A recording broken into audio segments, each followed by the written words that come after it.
In 1 second. There we go. Hey Hi. guys, it's Michael with Literally Michael, and I've got a special guest here today. How would you like to introduce yourself? You know what?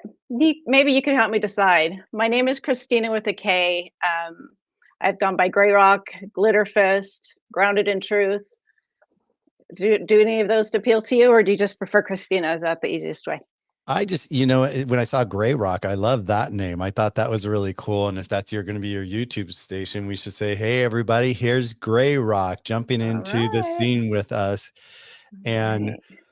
we are here today. She reached out to me and we're going to kind of go through the 75-foot scroll. And it was pretty intense for me. But before I go there, I would love for you to introduce yourself to everybody that's going to be watching this and are watching All it. right. All right. Hi, everybody. I'm Christina, and I've been obsessed with Scientology for several years. And I've just been making little videos here and there. One, I was scared. Two, I don't know what I'm doing. And three, it's just a weird thing because I don't want it to be about me. And so I don't know how to do this. I don't know how to present. I just have not had that experience. But so I have little videos here and there, and about I've gone to the gold base a lot. That private gold base. I filmed from there. I've just talked about it. The reason it is so fascinating to me is because it's parallel to my experiences as a I don't know how to say it this early, but I've had some similar experiences as the children in Scientology, and it's just so fascinating how similar it is, how similar abusers function, to manipulate and to overcome. So I've been educating myself since about 2015. I ended a relationship with this guy. I didn't understand why was it so weird? Like, what was the deal?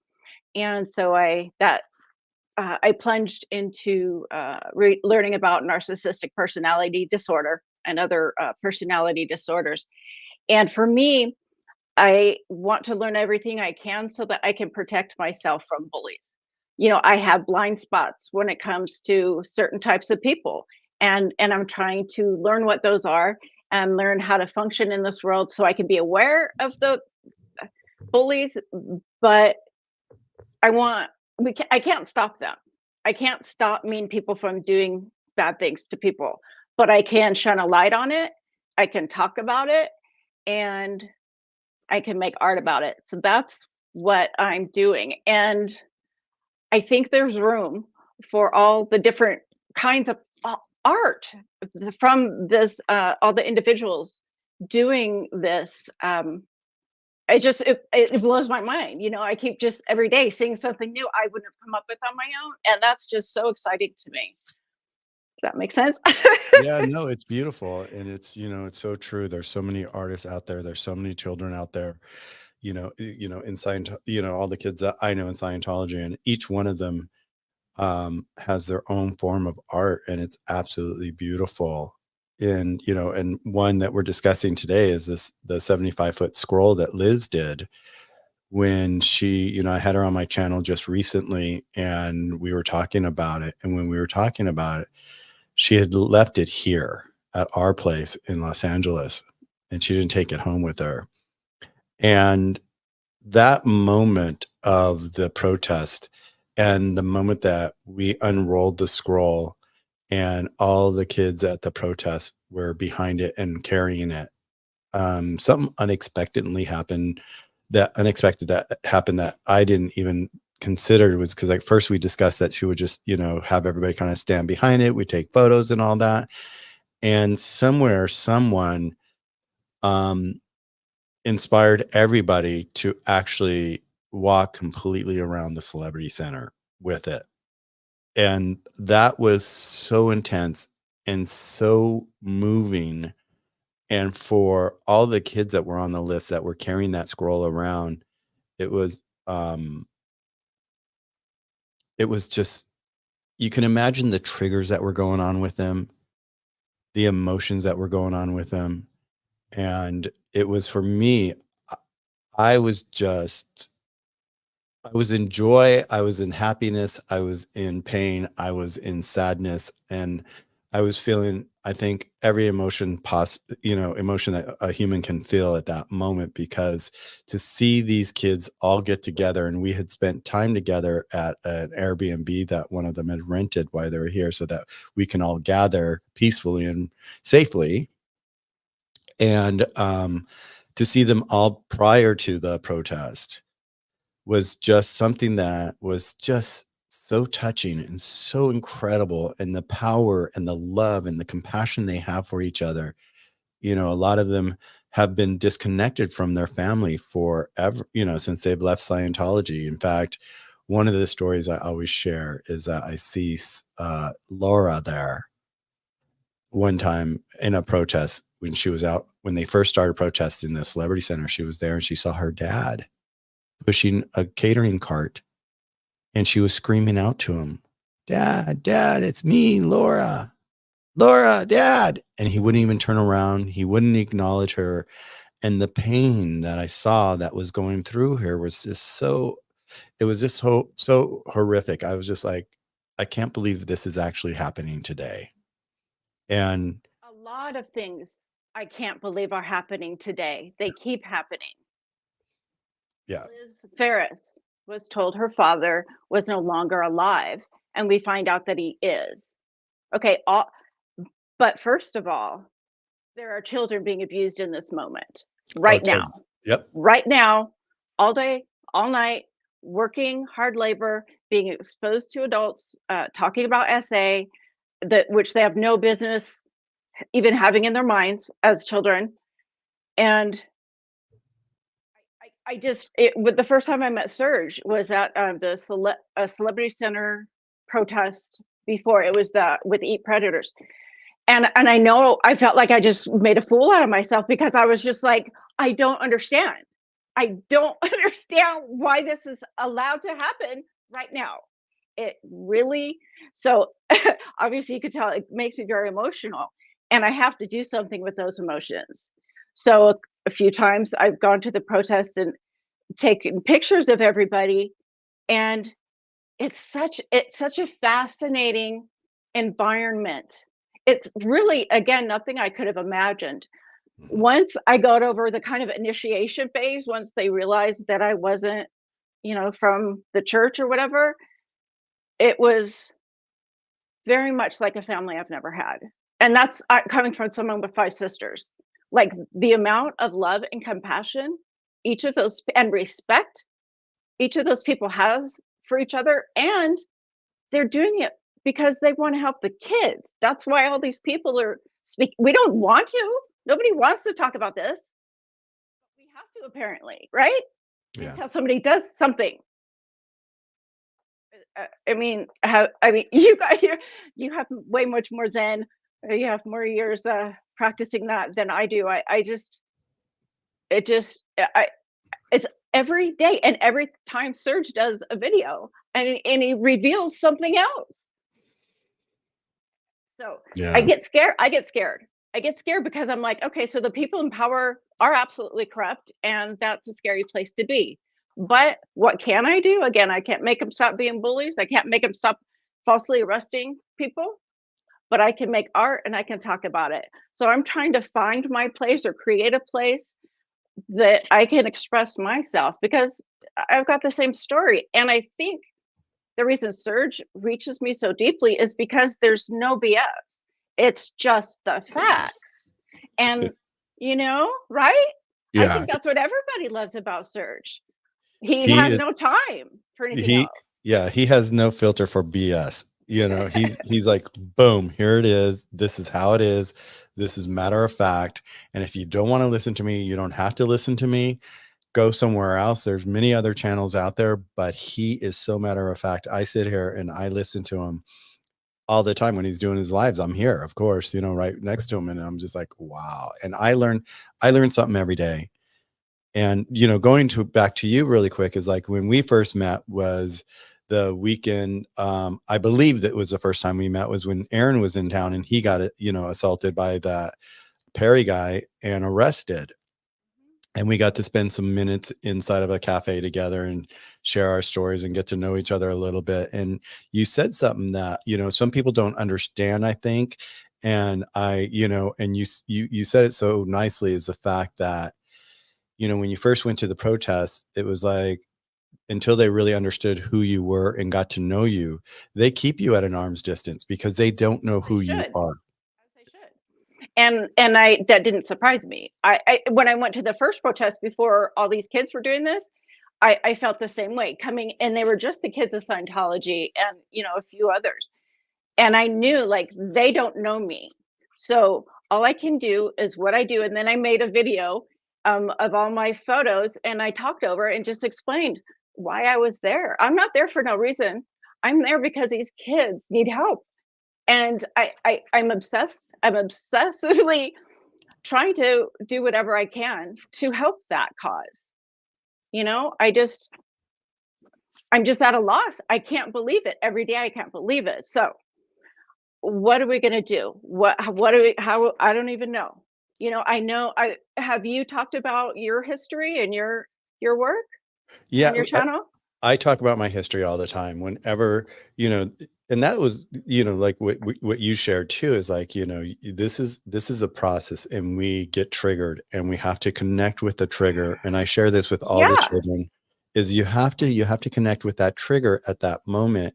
And if you can't deal with it, or wrap your arms around it at that moment, just give yourself love and compassion, take a deep breath, but go back and visit that moment so you can understand what triggered you, so that you could Yeah. just build a little armor, again, not against it, but to support the trigger so that you don't get, spun out by it.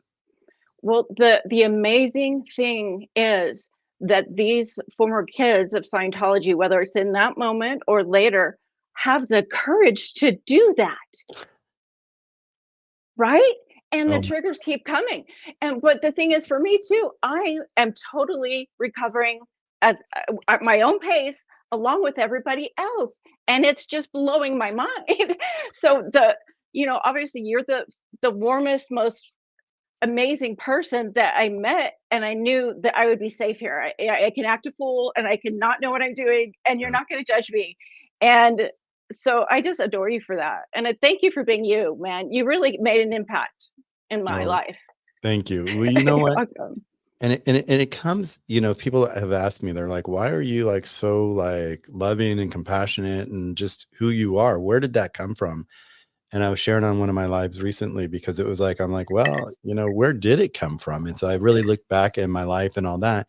And it came from when I was a kid in elementary school and junior high school, and I got bullied all the time. I got beat up. I was called, being gay or whatever. And it was just, and then going home, like you were asked, you said, what about yourself? It's like going home and then having a dad that at 5 o'clock, when that door opened up, we didn't know who was walking through that door. We didn't know if it was going to be the happy dad or the rageful dad, And you had to be prepared. yeah, we had to be prepared. So even though he would walk in and he'd be happy and okay that day, we were still on pins and needles because we didn't know who we were expecting to walk in. So we had to See, prepare ourselves. Yeah. I have to talk about this for you, for that person that went through that, for the people that I have loved that have had abusive spouses or whatever. Like, I understand they can't or don't want to talk about it. That's fine. I have to, for myself. I have to get this out. I have to. I mean, I can't stop it, but I have to make an imprint. I have to let anybody know that I can, you know, Yeah. about this. And I have so many different facets to all the different creative things that I do. And I just kind of want to pull it together. And I want it to serve a purpose. I want my art to serve a purpose. And this is the purpose that I want it to serve. I want to get the kids out of Scientology. Yeah. So, I'm a photographer. I make stuff. I do all these things. And do you have any ideas of how we could get it together and or go on a campaign of ing beautiful art with, no more kids in Scientology, like something, Yeah. you Well, we know? we are working on that. That surgeon and I've been working on that for years now. and it's coming together. And what we're going to Okay. be doing is we're going to be doing art shows. We're going to be doing art shows across the United States. We're going to be showcasing the kids in Scientology's art, you know, Good. and Good. you're welcome to join us with your art, around the subject. And it's just, it's so beautiful because like I mean, how much time do you have today? Just so that I know. I have plenty. I don't yeah. Okay. Good, good, That's good, good. fine. Because we've got a lot to tear down and, discuss. Um, Something Serge did is when he went on that first protest, um, with predators, some of the kids came into town for it. They were here, and he got to meet Serge Oblinsky, and for the first time, and they all went to lunch, and I wasn't with them at the time. And Serge, the other Serge, we'll call him Serge O. He When he was in Scientology as a kid, he loved to play with fireworks, and he was playing with all his friends, and he was doing fireworks, and they'd build their own fireworks, and all of a sudden, some horrible, horrific thing happened, and one of them blew up in his hand, and he lost both of his hands. And he used to love to draw. He used to love to Yeah. create. And he woke up in the hospital. His mom was nowhere around. His brother was nowhere around, and his brother was his best friend. And he And sure enough, Scientology is, they shun anybody that may have a disability, anybody that doesn't look pretty, anybody that doesn't fit their They're classification. they're weird ass standards. Exactly. And so, sure enough, once he got out of the hospital, he found himself, he kept saying, "Where's my brother? Where's my brother?" And his brother would have nothing to do with him. And then slowly his mom didn't have anything to do with him. And she could disconnected from him. And he ended up on the streets in Hollywood. For 10 years, he was homeless on the streets in Hollywood and nobody would take him in. And here was this kid with no hands, and he was just, wandering the streets of Hollywood. And, there before the aftermath did the most horrible thing with him. It was just that's really upsetting for me, is to see what they did with him with that fundraiser. That it wasn't a fundraiser for him, it was a fundraiser for the aftermath, and they actually took all the money and put it in their account, and they dribbled a few dollars to him, and it was just horrific that they actually did that with him. I just have to say that. That's not acceptable. No, it's horrible, and, they're having their day right now. That, the Mike Render and all that, Yeah. that's a whole nother story to get into as well. But so my Serge was with him at this lunch and got to know him and heard about his art and all that. And he goes, "Well, why don't you come to our house and create art? You're going to meet Michael, and he's a great artist as well. And you're going to just love, seeing his art, my art, and we can, we'll start doing art together." He goes, "Would you like that?" And he goes, "Oh my God, I would love that." And so Serge came here, and I met him, and, he was like, he was really shy at first and really reserved, and you can understand, where he's coming from. And he Serge started bringing out the canvases, the paintbrushes, everything, and bringing it on the table. And he was great at picking things up with his little Mm. hands that he has, and all that was so beautiful to see. And his ability to draw and his creative mind is just brilliant. It's so beautiful. And they've been doing art therapy now for months Oh, together. He comes over once a week, and he spends a few hours with Serge, and they create art. And that's for our art show. That's for Serge's art show. Michael, I have a question for you that Yeah. came into my head a couple days ago. Have have these people with integrity and love in their hearts always been around and I didn't see them because I was looking in the wrong direction? Because this is all blowing my mind. I'm watching this happen. I'm like, that's what people do. That's how people live their lives, by choosing to love. Mhm. I'm sorry, I'm a freak, but what is right? Like, Well, this you is know what it love. is? It's like it's I call them playgrounds. We all get to play in a playground that we choose to play in. And sometimes we play in playgrounds that we think that we want to play in, but we don't even know why we're in that playground, and we're playing in that playground. And sometimes it's not even the best playground for us to be playing in. And, I think I shared this with you when we were in the coffee shop, is that I always say we have a soul around us, a spiritual soul of some sort. And then we have our physical body. And those two need to be in alignment. And when they're in alignment, then, I mean, this, and I speak this for me, this is how my life works. I work on my alignment all the time and make sure that I'm in alignment. And when I'm not in alignment, the first thing I do is, if I'm not in alignment, I look at why I'm not in alignment. And I ask myself, what is going on here? Why am I not in alignment? And then I make a list of why I'm not in alignment. Then the first thing I do is I turn around and I ask myself, Michael, what do you want instead? And so then I come over on this side and I create another list. And I have people do this all the time, create another list of what I want instead of that other list. What happens, I find in life, human behavior, is a lot of people have a tendency to look at the out of alignment information, you know? That's what I'm used to. I'm not used to Right. things making sense. Right. Exactly. But then that's all I've ever wanted is for things to make sense and be in alignment. And I am listening to that book you recommended, and it is totally helping me. I've had a lot of moments, a lot more moments of that alignment and just knowing, oh, this is what Michael was talking about. Not all Yeah. the weird BS that goes on in my head that's has nothing to do with reality, because that's where I'm at in my journey, is trying to determine, okay, just like you said, the situation, basically what's true and what's not. What am I feeling? What am I thinking about?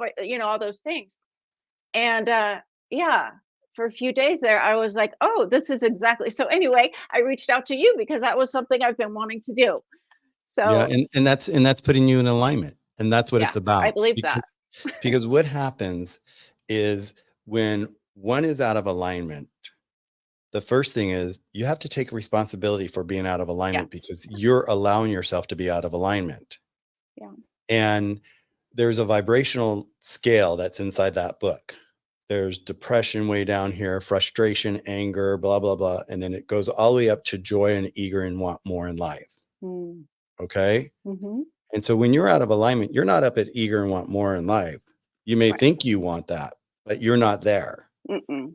Okay. You're down here somewhere out of alignment. Yeah. And a lot of time people get stuck in being out of alignment into a playground, I call it. And Mm. they start playing with people in that energy, that sphere of out of alignment.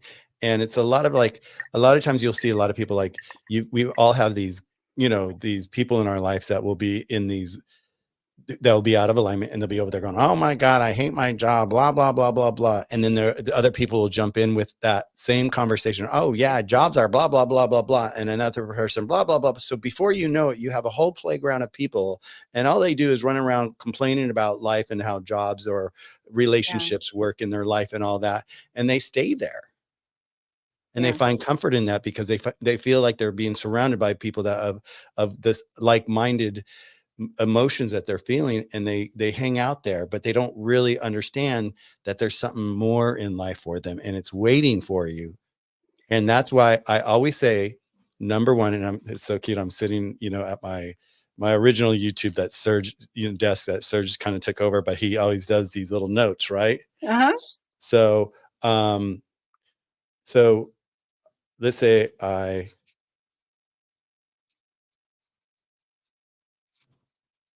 okay, I hate my job. And all I'm going to do is hang out in that playground where I'm going to talk about I hate my job and why it's bad and all the people that are there, blah, blah, blah, blah, Mm. blah. And I'm going to have a whole committee in that playground that's going to support I hate my job. Yeah. Well, I always say, you take this one, you put it over to your right or left, wherever. Okay. Mm. And then you say, what do I want instead? That's kind of what I've been trying to practice. How long did Mm, it take you to get into the rhythm Well, of choosing the right you know what? playground? I do. I actually, I kind of coach people in this all the time. And so follow me through with this, okay? Yes. So first we've got this one. It says, I hate my job. And you've got a whole committee, you've created a whole committee, you've attracted that whole lower vibration all around this. And this was my sister, and this is why I use this example, because she would come to me and she'd like, want, want, want, want, want, want, want, want, want, want, want, want. And I work with a life coach. And that's how I found this whole way of pivoting. Okay. Okay. And I call it pivoting. So Mhm. I tell people, okay, I'm going to stand up here. I tell people, so that what you want to do is you want to make a list and you want to write this, I hate my job, and put it I'm over to the taking right. notes. Yeah. Take Okay. notes. Yeah. And everybody in the chat, check this out because this is really important. This can make a huge difference in your life and where you are and where you want to be, because you should be where you want to be and not where sometimes where we are. And don't get it wrong. Like I get there sometimes myself. I find myself in a lower vibration or out of alignment because of certain actions I put myself or in certain situations that actually trigger me. And then all of a sudden I find myself way waddling outside of my alignment. But anyway, so Because you we're human. because we're human. We're human. That's all it is. We're Yeah. human.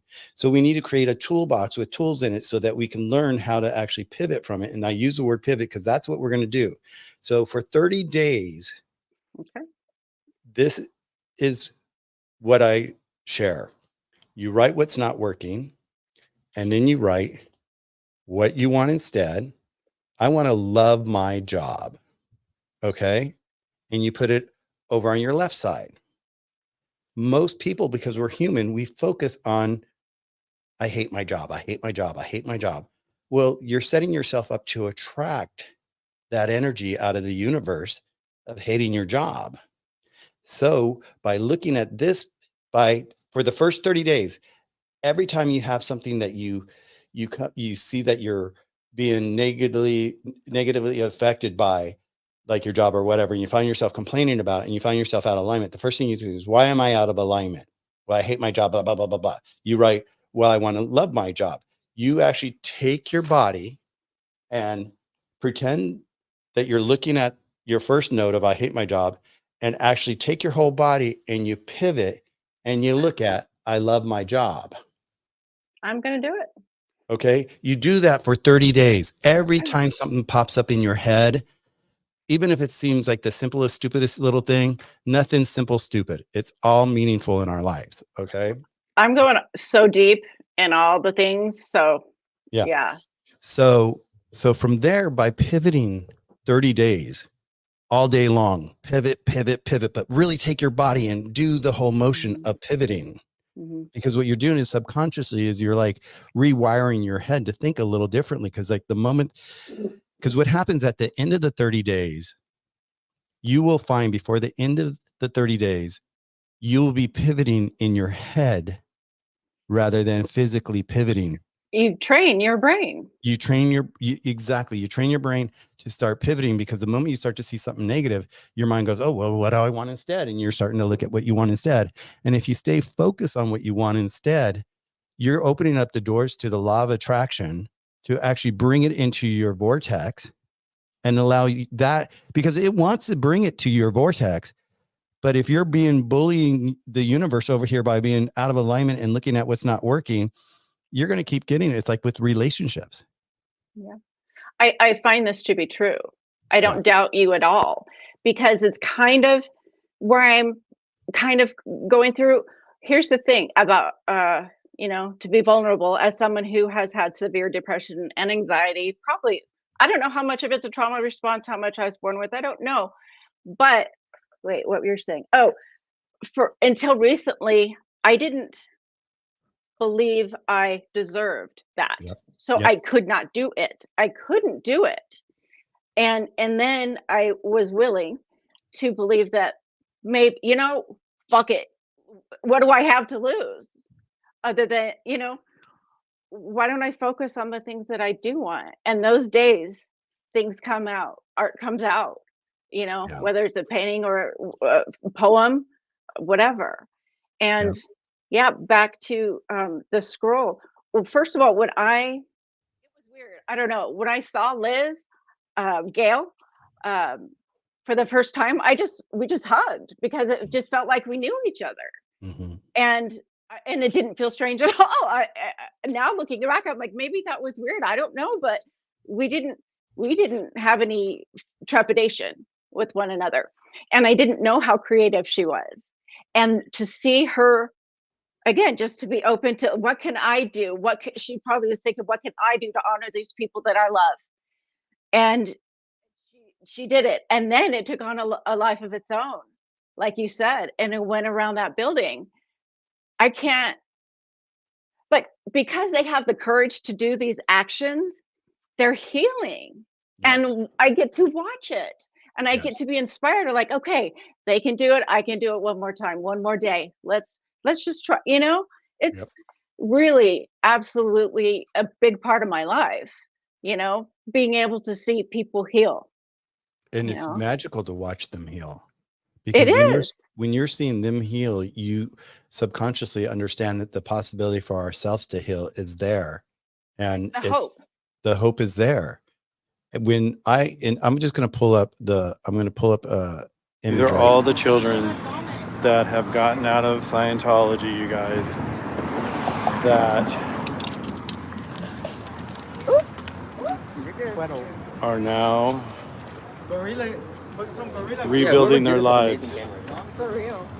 I can never go way longer than this. you know. Oh, they're still in the hole. A lot of these are. Yeah, these are all the things that kids that were inside.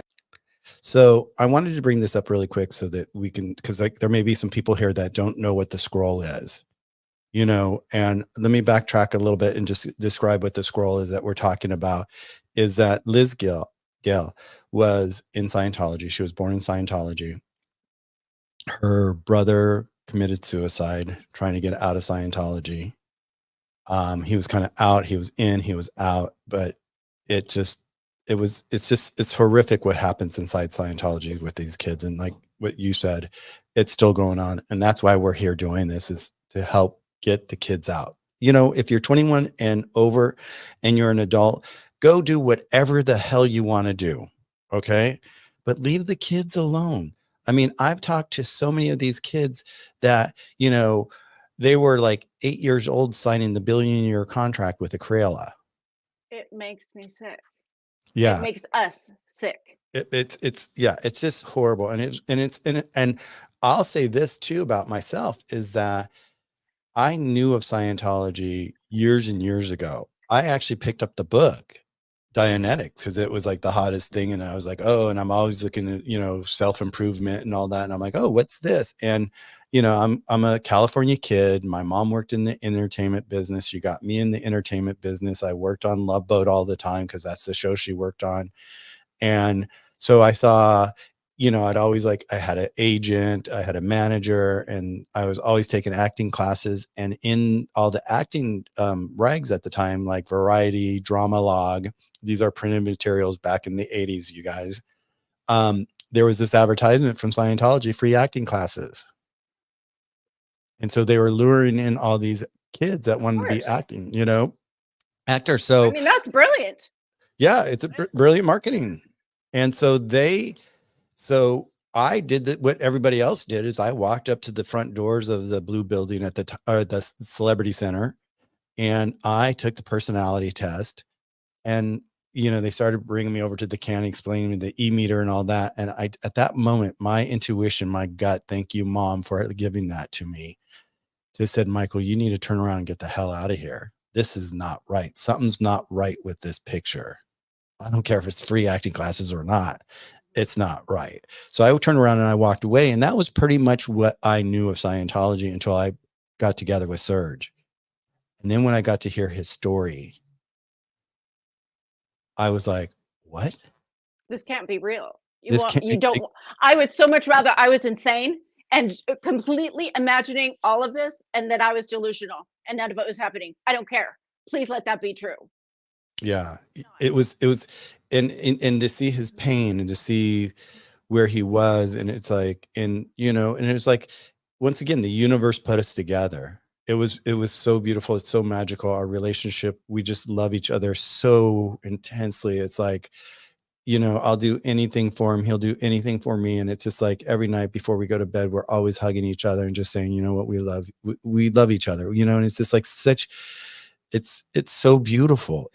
I wake up in the morning. I stay up late designing on the computer and working on the computer to like last night was like 3 o'clock in the morning. And so I wake up like probably around 10 o'clock in the morning, and he wakes up like at 5:30, 6 o'clock, and he heads out to the gym. But every time I go to make my coffee, there's a little note on the coffee machine with little post-its or a little poem, and just how much he appreciates me being in his life and the, the gift that the universe has given him. And it's so beautiful because I get to start my day that way. It's real. It's real. And you know it's real because he's honest. Yeah. Yeah. He's, Is yep. able to love you because of that. Yeah. And I have to say now, one of the earlier videos I did, it was a couple months after Serge had started really like, okay, well, I guess this is what I got to do. And I was just fascinated by him. I would just stop everything and just listen to the pure truth. It's just a beautiful thing to me. And well, one of the things I wanted to say is, oh, okay, sorry, I forgot the video. What I had said in the video was Serge's husband has to be an amazing man. I had no idea who you were. I Mhm. said, for him to be able to do that, he's got to have the strongest support I can imagine. And it's true. And then during the protests, and you are doing your thing, and Serge is doing his thing, but you guys are so still connected, but you're not like trying to manage each other. It's stunning. It's like I've It's never seen magical. it. Yeah. It is from the It, it, outside. it is so magical. And it's just, when I met him, we met on a dating app, and I walked into his apartment, and as I was walking, I started seeing art. And when I walked in, I saw art all over the place, and I'm like, oh my God. And that was something that we hadn't discussed that much. And I was like, oh my God, he's an artist, and he does photography. And his photography, he did a whole series around Scientology, and he was actually asked to go to Berlin, and with he was married to Lily, and he had a best friend, Scarlett. They are all in Scientology, and they all got out of Scientology, and they did this whole photo shoot together, all three of them. And it's brilliant. Have I seen it? Is it No, you haven't seen anywhere? it. Okay. Yeah, he showed it when they showed it when they did it at the time. Okay. And I don't know how many years ago this was, maybe 10 years ago, but they were asked to actually show in a gallery in Berlin, and they all went to Berlin and showed in Berlin as well. Yeah, in fact, I just found that out last night. We were talking, I saw this little YouTube thing about gay traveling to Berlin. And I'm like, oh my God, I went to Berlin, and I love Berlin. And it's just like a city of art and just design that was like, just captured me. And so I was watching it, and he's like, oh my God, I remember this place. That's the club we went to. And I'm like, well, what brought you there? And then that's when he told me that they were asked to go there to show in a gallery. And it wasn't a big, the museum type of gallery. It was a gallery.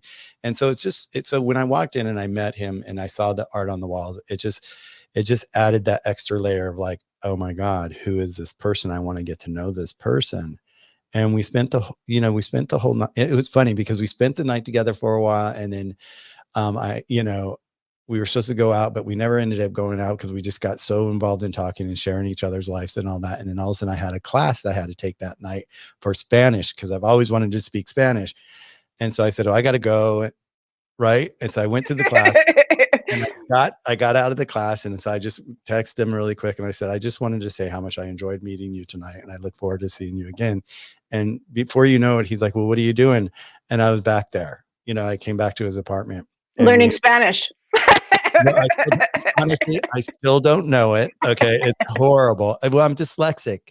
And so it's really hard for me to learn things. And so everything that I've learned in my life has really been through a method of my own, rather than your typical studies in school. And so I've tried so many times. I've paid for so many classes. I lived in Italy for 2.5 years. And by the time I left, I was able to speak Italian, but I can't tell you how to speak Italian. I couldn't do it right now, but it was just that moment of, embracing each other and getting to know each other and learning, where he was coming from. And when I started hearing this story about Scientology, and I started learning about Scientology in a whole different. I don't think anybody else before him really let everybody understand that it's a child trafficking business on top of everything else. and none of that matters until we get the kids out, right? Yeah, yeah, and it is. It's child trafficking. It's like I always say, it's like Jeffrey Epstein on crack. You know, It's you're beyond talking. my imagination. Well, it's taken me a long time to kind of get my head wrapped around it. But, when you see this list that, Liz did, the 75-foot list, I think there's like 120 something names on this list. And now the list is even larger. And so I'm helping her put that together Oh, digitally so that cool. we can have it digital and I could print it out for the next art show. But I was so thankful she left the original one here because she thought at one point, maybe I'll burn it, maybe I'll just throw it away. It was like there was a lot of pain behind that and I told her Mhm, this and she didn't, and it's like one of those things is like, unless you're, sometimes on the outside, you can't see what's on the inside.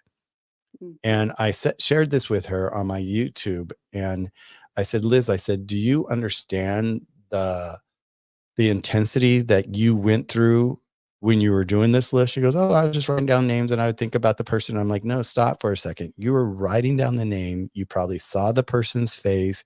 You probably pictured a memory with that person and you got to, and the traumatic where you were being traumatized inside Scientology. And then that trigger was happening at the same time. So you didn't have one trigger happening with the spelling of someone's name. You had many triggers happening along with your own personal experience at that moment. So you were That's going right. through a timeline of triggers. And she's like, oh my God, I never thought about it. Because Mhm. after the protest, when they did the protest at the Celebrity Center, all the kids had to take a moment and take a step back and reflect on how powerful it was and how triggering it was. And just to see the support of people there and to see everybody there. And yeah, in fact, even for me, it took me because people on my channel, they're like, where are you? Where are you? We haven't seen you for a Mm, while. It took me about 2 weeks for me to get back yeah. onto doing a live because it was so triggering for me just to be around. And because I've gotten to know each one of these kids or most of these kids, and I call them kids because I'm older and I just look at them because we talk about kids. So I just kind of classify them as kids, even though they are adults now. But it's just it's an endearing, way of me speaking of them. So I've gotten to know, most of them at this point and shared moments like this together where we got to just be together and just dig into where they come from and what their story is and who they are. And um The collective healing that is occurring, it again, beyond my imagination, nothing I would have expected. I yeah, wouldn't I mean, this is what I wanted, you know, to happen. I wanted something to happen. I didn't expect Streets LA. I didn't that came out of nowhere, right? And then everybody else and the kids and but the fact that these kids are standing up for other kids, that healing, that yeah, heals me. That heals a piece of me. And I yeah, think that's why everyone's so fascinated because we all have things that need healing.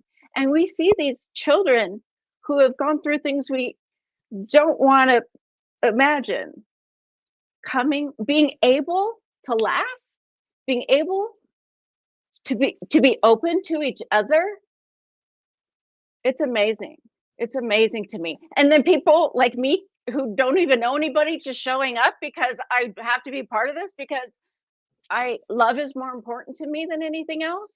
And we have to advocate for the kids. As soon as I got that message from Serge, I'm like, oh, nothing else matters. Nothing else yeah. matters. And I don't understand why we have to keep doing this. I don't.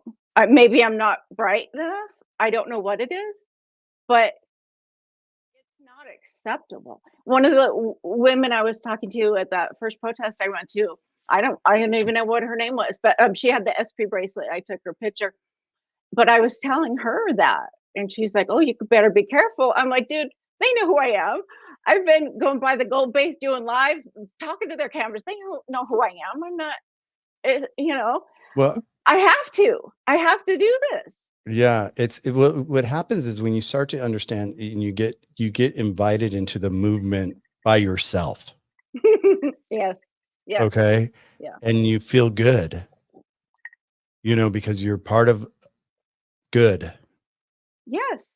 you know? And taking these actions that are in alignment with who I want to be. Yep, And I can see how addictive that could be, because then yep, I sit back and I wonder, how in the hell can DOA have that much confidence? How does he do that? How does he do that? And then I'm thinking, well, probably because he just keeps doing it. He keeps believing in it and he keeps doing it. And then so now it's just like it's just habits. Do you yeah, think that yeah. that's kind of how that is? Well, and I've spent a lot of time with DOA and talking to him about exactly this, and I'm like, okay, so where did this all start? And he's been doing this around the country, just doing protests and protests, but this is Right. the first time that it is like hooked him. Sorry. This is the first time that Yeah.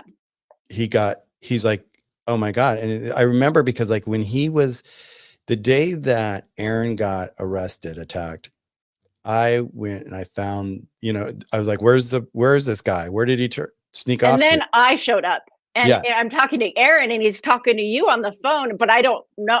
Michael, I don't put the name together. Yep. Yeah. So And what were so you I, doing? I jumped on a bird and I drove around for a mile, and it's on one of my lives. You could see it, the map of it. And I drove around for a mile until I found him. And when I found him, he was talking to DOA. And that was the first time Where? actually behind the Scientology building on the side street. Okay. And What so, kind of where we approached him on that corner? no, no, By no, no. no. Exactly where they do the personality test, right on that corner. Oh, that's right. That's right. He interviewed him. That's right. He was Okay. behind, yeah, he interviewed him and he was behind that building there. And so I just kind of left it alone and I just hopped off the line real quick and I just stood there until this guy walked away from him and started following Perry, and just so that we can actually, make this right. And after everything went down, I actually had a moment to speak with DOA, and I sat there because he was screaming so much stuff, so much blah blah blah Mhm. blah blah, and I'm like, do you understand what's going on here? And he's like, well, yeah, he kind of like gave me his understanding. I'm like, can I share some information with you? And then I took a moment and we spent like, probably like 10 minutes, and I just kind of shared it, and it pivoted him into a whole different understanding of what's actually occurred with the kids, why we were there. And we weren't just there just to protest, just to be protesting. Yeah, just to do it. Right. We're there on a mission to get the kids out. And so his voice, his megaphone voice and everything just pivot to a whole different thing. And he went into like, the SAs on the kids and Mhm. the trafficking and all this information. And all of a sudden he just turned around and he became this whole different person protesting. And that's when I saw him come to life.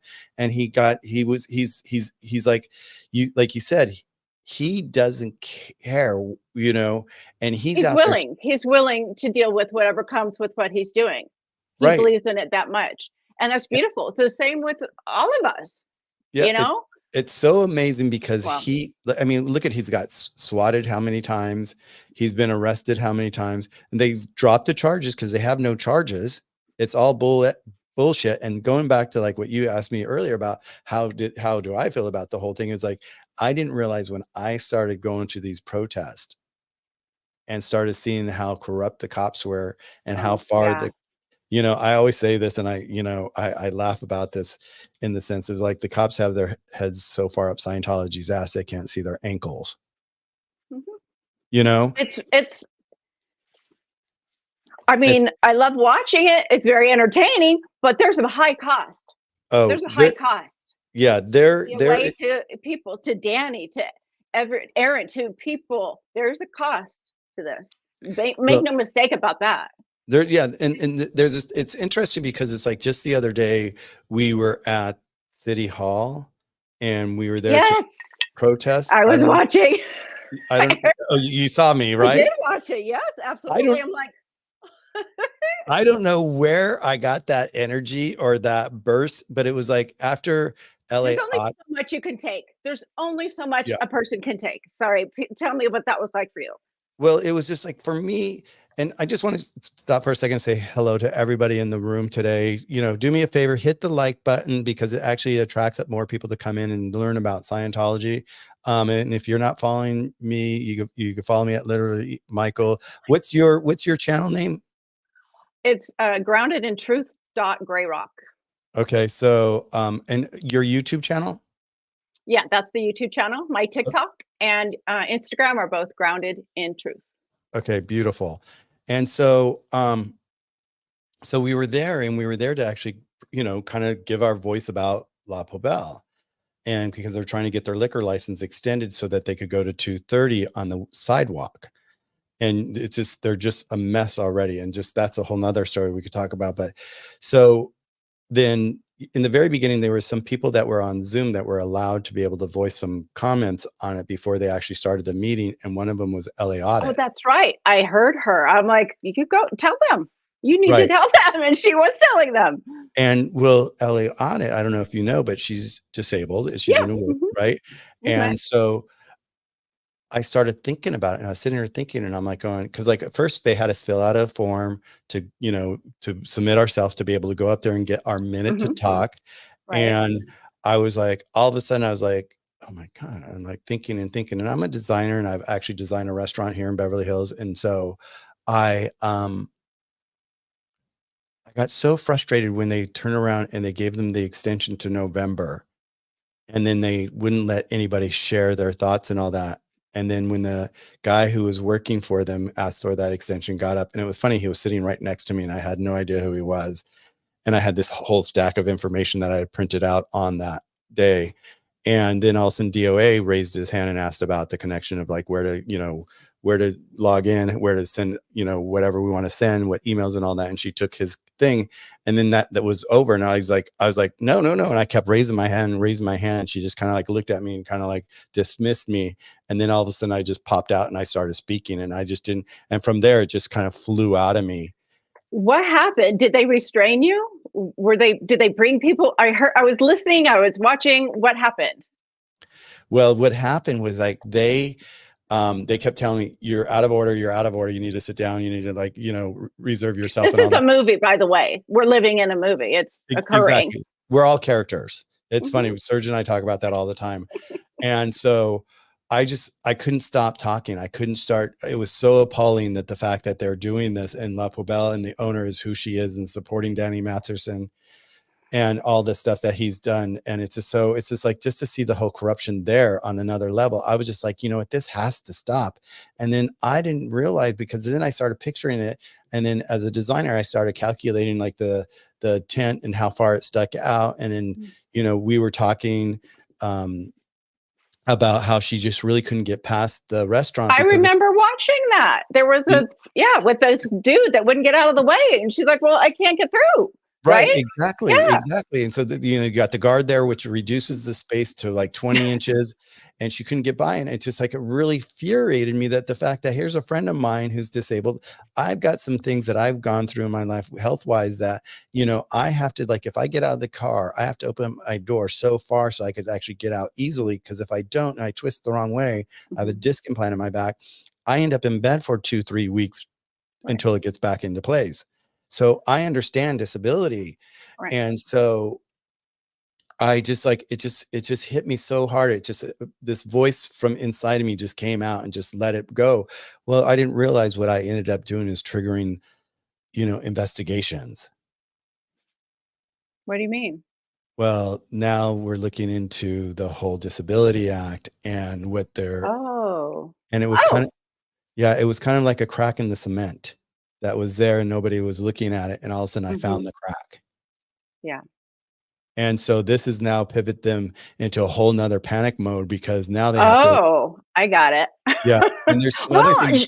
As they should, as they should have not even created this situation. Exactly. You do the right thing by people.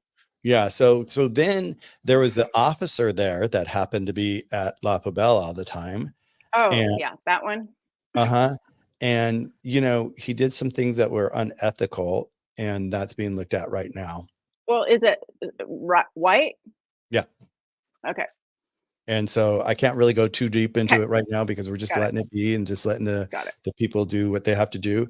But it just, I sat there and I was just like going, and then he started like, you guys got to get out of here. You got to get out of here. You've disrupted the meeting, blah, blah, blah, you know? And so it's just like, so that whole thing just kind of like, and it's just, for me, it was just so empowering, and just to hear the comments from people and the comments that I get from all of you people that are here supporting us all the time is so beautiful. And I just really appreciate it. And it's just like, it just made a big difference. And it just really just empowered me just to really just keep forging forward and bringing light to this even more. It's just kind of like, you know, when you just kind of like feel like you just want to take a second and breathe, and all of a sudden I'm like, no, there's no seconds to breathe right now. Mhm. I'm That's what it feels like. That's what Yeah. it feels like. Everything is happening so quickly. And again, it's very fascinating to watch. But Well, there's a high cost these children have paid, and yeah, they shouldn't have to pay anymore, and we should be able to get the children out. the So children. I was listening to Serge earlier, and he was talking about how, what was I thinking? How did that work? Never mind. We'll skip it. I like, you have the dyslexia. I have a memory recall thing. So I bet you're really good. Actually, I remembered most of the things I've been trying to talk about. I don't know, but let me say one thing that one more thing that inspires me. Uh, when Serge was yelling at the lawyer, that's powerful stuff. That's powerful truth. I don't know how those kind of people can function. I mean, I understand psychopathy. I don't know what that lawyer's deal is, but how do you hear those words and not say, okay, everybody just hang on a minute, let me do some research and let's do the right thing. I don't. Well, it's, you know, the lawyers, it's so funny because like you think about it, it's like the most horrific criminals in the world get a lawyer. So there are these people that have signed up Yeah, their life to be able to defend the wicked, you yeah, know, and it's just kind of like the law of attraction attracts the law of attraction, and that yeah. energy attracts that energy. Um, so yeah, Serge just, I mean, he just tears everything down and just puts it really into perspective. And when you really listen to him, it's just amazing. And And it's so simple, it's as he so, said so many times. It's not a, it doesn't even have to be a big story. The kids need to get out. Period. that's it. Period. Boom. End of story. If you're under 21, you That's can't be in right. Scientology because it's not a church. Oh, I mean, it's if you're like under, yeah. when No. we went to protest at one of their events in the Valley, which I ended up getting a big red X strike on my YouTube account for because they were playing their Mhm. music so loud and they were saying that, oh, it's copyright, copyright. And, but when we were there, I saw these little kids with their mom or their grandmother or whoever. And then I realized, like, when I thought it was a grandmother with these three boys, all different ages, boom, boom, boom, boom. And she was like trying to hide them in the car, get in the car really quick. Don't look at those people, da, da, da, da.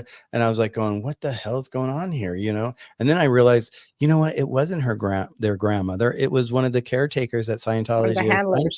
to the handlers. And then someone else actually got a picture up over the fence, and they took a picture and there was a bouncy house back there. What more receipts do we need? FBI. Yeah. What more do you need? And that's What what kicks more do me. you need? Yeah. That's what kicks me in the ass all the time, is the fact, like, where the fuck is FBI? Where are they? You know, who's paying? But it's like, it's corrupt from the top down. And it really is from the top down. If you really look at it, you like, where's Karen Bass? You know, she's over in Paris on the, you know, a business meeting, which she could have done on Zoom, spending the taxpayers' dollars. And I don't even live in LA, and I'm pissed for you guys. Yeah. It's not, there's nothing okay about what's going on right now.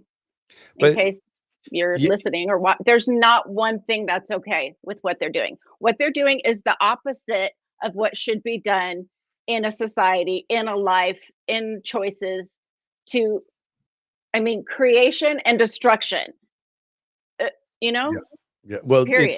it's just the corruption. It's really, it's like, for me, like, to see these cops, I see my dad's face in them all the time. And it's just Yeah. been so triggering for me. And I've had to like stop, breathe, take a moment and actually work through all those triggers. Because as growing up as a kid, I remember my dad recruiting one of the kids on the corner to become a police officer, got him into gave him all the letter recommendations to get him into, to make it easier for him to get into the academy. And he got in the academy, came out, became a police officer. And they would sit in the backyard drinking beers on the weekend, and they'd be laughing about who they beat up this weekend and who they were, the gays in West Hollywood, the the African American people, the words I'm using are the words that should be using, but it's like I would sit there and I'd just be like going, oh my God, who are these monsters? I'm glad you told that story. I'm glad you shared that specific thing, because it reminded me that, well, I mean, there's racism and there's homophobia, and there's all these different fears that these grown-ass men have, so they take stuff out on people.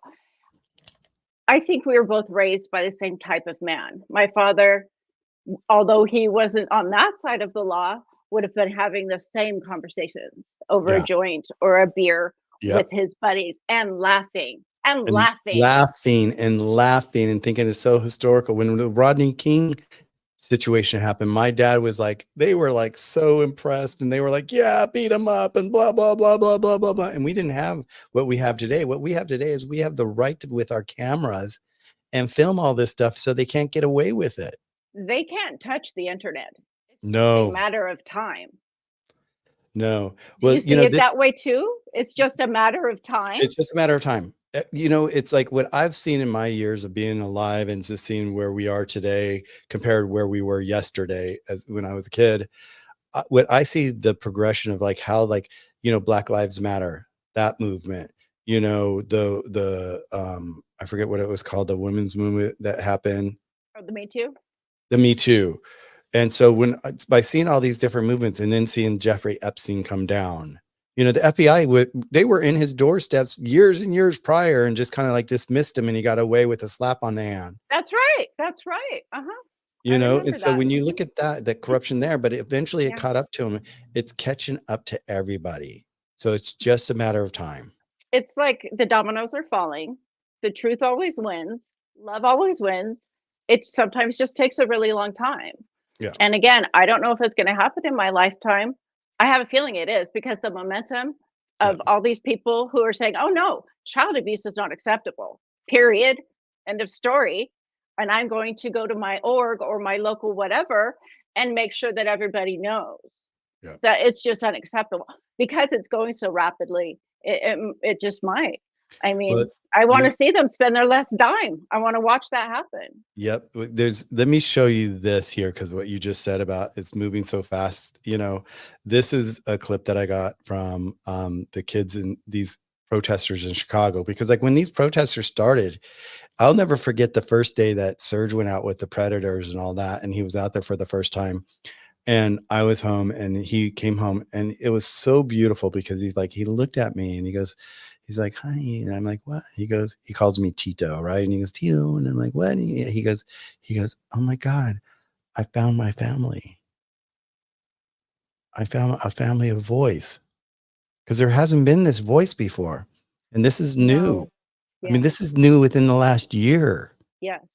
And so, when Liz did the scroll and all that, but I want to show you this thing here, because someone texted this to me immediately. And this is in Chicago when they were doing an opening of their new space or whatever. And this is a group of people that we don't even know out there doing this.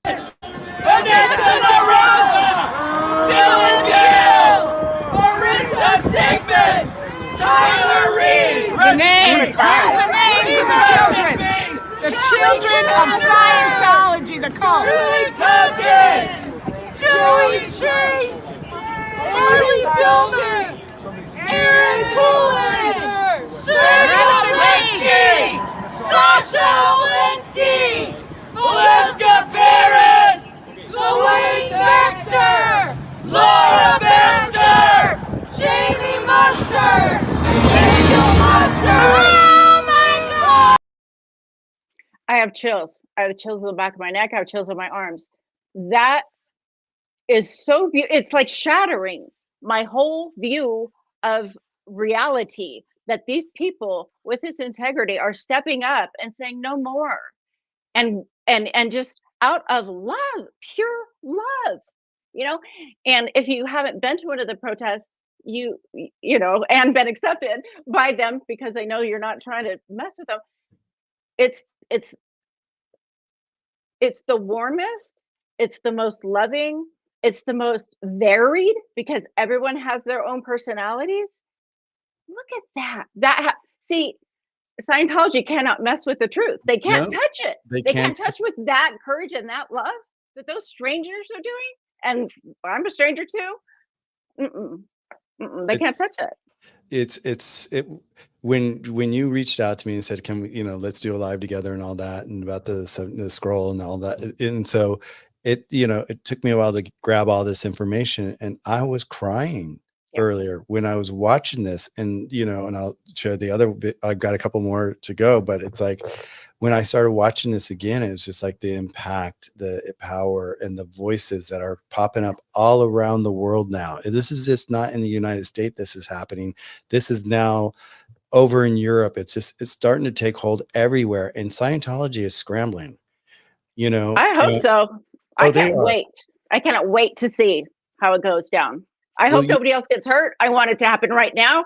Get the yep, kids out, yep. but I ain't in control.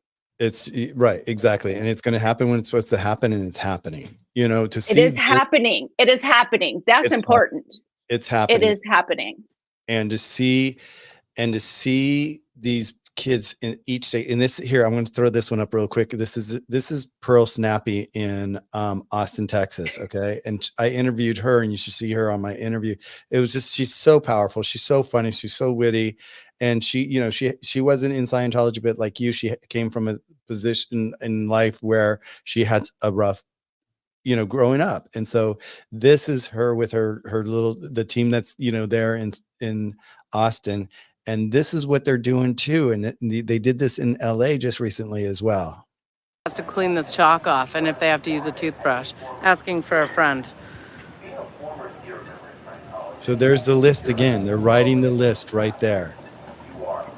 That she Oh, has look the at how mad courage. he is. And now I'm by his little smoking area. So he's big mad. They already Yeah, for her to have the courage to do what she's doing, it's just, I just sit there and I'm just like going, oh my God, these people are so incredibly, grounded in their beauty to be able to bring this message. And they don't.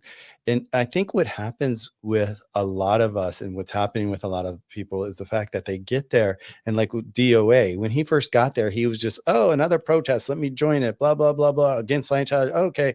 But once they understand the meaning and the reason why we're there, and about the children, and start to hear like, even like streets, I'll say this. We were at La Puelle, and just so you said something earlier, and I wanted to share this real quick. I'm going to go back for a second. Is like, they're listening. And my interpretation of Scientology right now is that and this is my opinion, is that they have a room in one of their buildings where they have computers everywhere. They have kids sitting there, one for me, now one for you, maybe a couple for Serge, writing down notes, recording everything that we're doing, and they're following each one of us all the time. They're watching us right now. There's no Oh yeah. doubt in my mind. Well, there hasn't been a doubt in my mind for about well, actually many years. The first time I went to the Gold Base, I parked and did a live and flipped David Miscavige off. So, I mean, I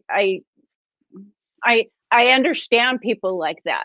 I know how they function now, and that's important because I need to protect myself from that instead of trying to marry him or something. Yep. Yep. I'm changing, I'm growing, I'm learning, and I don't know, honestly, I don't know if I would be growing this quickly if everybody wasn't having the courage together to heal and to call out injustice and Well, to demand accountability. I mean, we're in alignment, you guys. Like yes. as I went, and you want to go back to the protest because you know that it's for the right reasons. Yep. And you get to laugh at how everybody does it or admire or learn from. Dude, I never expected this to happen. I'm at home in my bedroom watching Serge going, Why can't I do something? And here we are. And he never stopped. Did Yep. George ever stop talking Nope. and saying, okay, well, it's not going to go work now? No. He said, we're going to keep talking until it changes Yep. because those children need advocates. Yep. I And mean, that's a fact. it's horrible to think. It's like when we were at that place in the valley, when protesting at that event, and I saw the little kids. It was breaking my heart. It was just I think like I it was, can and it handle that. wasn't I just don't think I one or can handle two. that. There Mm-mm. was tons of kids there, and it was 12 o'clock at night, and these kids are out there in this cult at 12 o'clock at night telling them, oh, we're going to save the world. You're going to save the world. They've already signed the billion-year contract. It just blows me away. But so I want to jump back to Streets real quick, which was really beautiful. It's like, Streets was, because we've been protesting at La Boelle and about, Danny Masterson and what he did. And, well, that place, if you guys don't know in the chat, that place was the place where Danny actually roofied one of the girls there at the restaurant. And then the moment that he saw that it was working, he took her out of there, took her up to his house up in the hills there, and sexually assaulted her. And it wasn't just once sexually assaulted her, all through the night until she kind of came to and was like, what the fuck? And she found herself inside of a closet In pain. in pain, going, how did I get here? Where am I? What's going on? Yeah, what's going on? And it's just like, and the lady at that restaurant supports him. And she wrote a character letter to the judge saying, oh, he would never do something like that. I'm like, bullshit, lady. I said, you know what? How many times did you sit there in your restaurant and watch this happen over and over and over? He got caught once in that restaurant. How many times did this guy do this? I know of other girls that No were, way he's not complicit. There's yeah, no way. yeah, she's totally How complicit. dare she? How dare she? She is just, I mean, people like that, I just, they're just, they are so dark and their souls being eaten so Yeah. alive Yeah. with inside themselves that they don't even know what the hell they're doing. They're just so complicit. They're making so much money off of Scientology. They're being bought I off. just can't. You know what? I have to say this. So I was in a relationship with a highly manipulative person, and I I went through all this brainwashing. He was a narcissist. He had narcissistic personality disorder. He was using me the whole time. And I had to learn that people like that exist. That was a hard lesson. That was a Yep. hard lesson for me to learn. People like that exist. They will use you for everything you let them. And, Yep. and you will love them and you will share everything with them. And then you have to put the pieces back together, you know? And It's that's what we're all doing. We're all putting the pieces back together right now. Yep. Right? I'm sorry I Well, interrupted you. no. Because I went to a place just now because I think I even shared this maybe with you when we were in the coffee shop. Is like my relationship before Surge. It was with a person that was very narcissistic. And, being a designer here, every time I would design an event or every time I would, do design a home or a restaurant or whatever I was designing, he would always come back to me and just say, oh, you're just playing, Playing? Playing. playing, Which word? What? play. I'm just playing. You're Oh, not he doing, said that to you, he or said he that to said me. that's what you're doing? He said that's what I was doing in my life is I'm just playing. I'm like, you know what? You're absolutely right. I'm playing. I get to play through my life because my life is in alignment and I get to do these I've been blessed. That's another thing. It's like I think back on like my life compared to like what these children had a chance to do in their life and they never got to follow their dreams. They never got to experience their dreams and their wishes and what they thought would make them happy, sing, dance or whatever. And I've been really blessed. I mean, it's just like I've ended up on the corner of the, around the world doing incredible like projects. Like, I did this one thing and I always share my stories on my channel because people, they'd love to hear it because it brings them on the fantasy of what, life can be when you're in alignment at a high vibration. You can have anything and everything you want in life. Michael, you inspire me. You are inspiring me. You are helping me With it, by living your best life with the man you love who's doing the same. yeah. I need to see that. I need to see examples of people with courage and integrity living beyond the trauma, letting it is, but there's so much more else out there. I have to learn how to do that as an Well, adult, as a grown woman. I have to learn how to enjoy things and be in the moment, and it takes practice for me. it does. It's practice. It takes practice. And it's like, I had a life coach and I've been with him for like 15 years now. And he's the one who introduced Abraham Hicks to me. I just put the Law of Attraction, the book in There there. you go. Someone asked for it. Um, and he introduced me to it. And how he discovered it is he was a psychologist, psychiatrist. And he lived on the East Coast, and he would have people come into his office and they would talk about their problems. They would leave, they would come back in, they would talk about their problems. They would leave the next week, they'd come back in, they talk about their problems, and the problems never disappeared because they were focused on what wasn't working. And Yeah. that's all they focused on. And it broke him. He ended up having to check himself into a mental rehab to detoxify himself, because he was like, here, I went to school to be able to help people and I'm not helping people.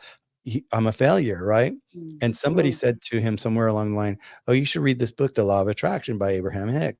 And he looked at it and he's like, oh yeah. But it didn't click for him then. And then he moved to LA and he started doing his, work here and just trying to figure out what he was going to do next in life, because he didn't want to be, a therapist any longer because it wasn't working for him. And so he was at a meeting somewhere and then someone says, oh, I found this book, you should check it out. And it was the exact same book that someone else had told him like 5 years previously. And he picked it up. He knew that the universe was saying, you need to read this book. And it was from there that he was able to build his practice of being a life coach with his, his all the work that he had done before to become a psychiatrist and working with people. He then was able to pivot his focus, not on what's not working, but what do you want instead in life? Let's focus on that. The And solutions, and what do you want? what do you want? What do you want? What do you want Yeah. to do right now? Yeah. And Do you want and you know what? Not everybody has that answer. Yeah. But Do you keep want to hate asking your yourself. job, or do you want to love your job? And when you could start pivoting for that 30 days and start focusing on, I want to love my job, guess what? The universe wants to bring it to you. But if you're not focusing and open to it, it's not going to bring it to you, because you're over here making so much noise about this. It's delivering joy and happiness to other people that are willing and are open to it. So once you start to pivot and once you start making that list of what you want instead and start focusing on what you want instead, the law of attraction, it starts to bring it to you. And I know this personally because I'll say there's like this crazy little thing there. I had a hip replacement because I had a tear on the ball of my joint on my cartilage, and it was causing this really bad part of my back issue and all that. And so I went into my guy, and at first he's like, oh no, Michael, it's just arthritis. And I'm like, no, something's going on. Then he took a closer look and he goes, oh my God, you have a tear on the cartilage on the ball of your joint. He goes, well, you need to have a hip replacement. So I went in for a hip replacement. And I'm like thinking to myself, and this is the law of attraction, I'm like going, well, wow, how can I rehab really easily out of a hip replacement? What would be the best exercise? And I love riding bikes at the beach, right? And I'm like, there's all these electric bikes out there nowadays. Maybe I should get an electric bike. And that way I could hop on it quicker than later because I don't have to push the pedals as hard. And it will drive itself basically with the motor. And then I could just steer and just kind of like slowly engage into the pedaling. And so I sat there and I go, that's actually a great idea. So then I started looking at all the bikes, and me being who I am, I look at details. And so I created a spreadsheet and I started going line by each bike, and I had categories, and I kept adding categories the more I understood about each electric bike that's on the market and all that. And it came down to just 2 bikes. And I was looking at, one was like, I think with Vorlect or something like that. And the other one is Wing, WING, like a bird. And so those were the top 2 for me. So I started looking at those 2 bikes and I started like comparing them and all that. And what it came down to was 1, the motor size, and 2, the weight of the bike, because they are heavier than regular bikes because they have to be built differently. And so I actually reached out to the company of Wing and I wrote down, I'm like, I had my whole spreadsheet there and I had a couple of questions I wanted to ask them. And so I called and all of a sudden someone answered, this guy answered and I sat there and I said, hi, my name is Michael and I'm looking at your bike. And I'm looking at this other bike. I told him the other company. I said, you guys are kind of similar, but you guys are a little not similar. And I have these questions. So I started asking these questions. He's like, can you explain who you are? And I sat there. Person. I'm just like, yeah, I'm a designer in LA and I like look at details and I'm like, and I just, this is the way my brain works. I break everything down and I look for what I feel is going to be the best for me in what I'm going to do. And then all of this, Hang on. Okay, we get it. We get it. You're so cute and so funny. I don't know. Do you have mods? I don't know if this is on mine, if this is on yours, but this person's just, woo. I can be pissy if you're an essayer because we don't like that. yeah, we got it. Okay. We took care of them. Okay. And so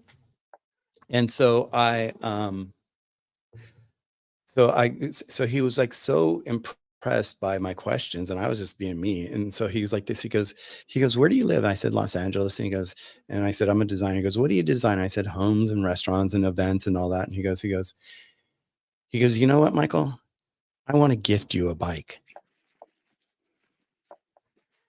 Law of attraction. Wow. Within the next couple of days, I get a phone call from the local rep and all of a sudden he says, hi, Michael, I'm so-and-so. And you were speaking to the owner of the company and he wants us to give you a bike. So I would like to deliver it to you. What color would you like? Wow. And I've heard stories like that. And I'm like, well, for them, that works for them. There's my bike up there on the ceiling. You see it? You did it. Or that happened. You pulled that in. It's the law of attraction. It happens all the time in my life. It's crazy how people like, and this has happened throughout my life and people look at me and they're like, how the hell does this shit happen to you all the time? And it's being in alignment and at a high vibration. Because what happens, and I didn't complete this before, but I'll complete this now, is what happens is if you're down and you're out of alignment and you're in that playground over here with those people are always going to be there and that playground's always going to be there. But if you choose to pull yourself out of that playground and get back into alignment and you start to do things like you said earlier, your art, whatever makes you happy, that brings you joy and all that, you start to be at a different level inside of the emotional scale.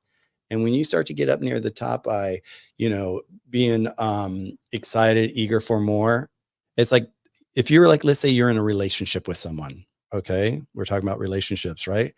And, you find that you keep attracting narcissistic people, right? Well, that's because you're in that alignment. You're playing in that playground. It's absolutely true. May I say that I didn't feel good about myself when that person swooped in, read all my everything and said what I wanted to hear because I didn't feel that I did not believe that I deserved anything better at that point in my life. This happened, and I was down there. And I've had to build myself from that moment or, from that time. And this pivoting thing, I'm doing it. I'm hold me accountable because I'm ready for the first time. And the magic happens. This is where the magic happens. Okay? I don't force it. You don't force any of this stuff. You don't force it. You just stay in alignment. You do things that make you happy to bring you joy and happiness. And what happens is, like, let's say it's a relationship and all of a sudden you're out of alignment with this energy, right? This guy or girl or whoever is in your life, right? And all of a sudden you look at it and you're just like, I just really don't want that. And you ask yourself, what do I want instead? I want someone that's going to love me and not be egotistical and be supportive with all my affairs and all this. And so you just start to pivot and focus on that.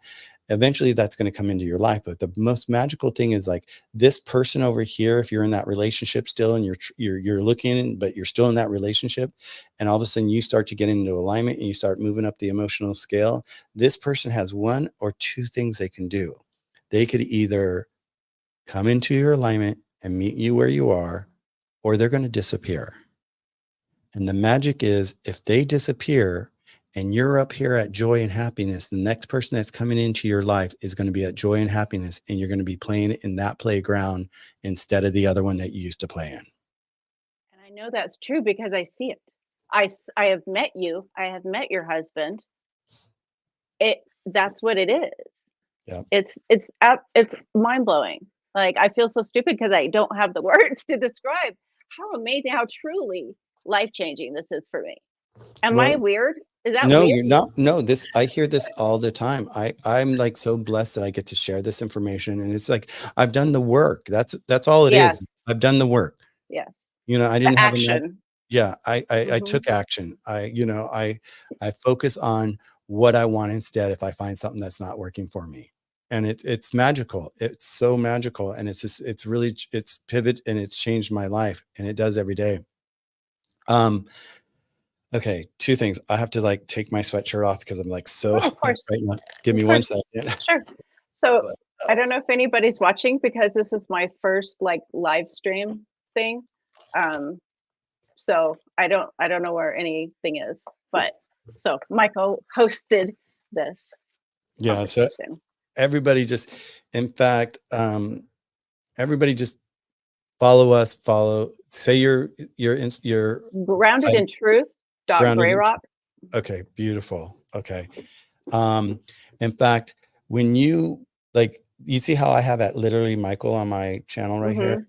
Okay, should- I'll work on that.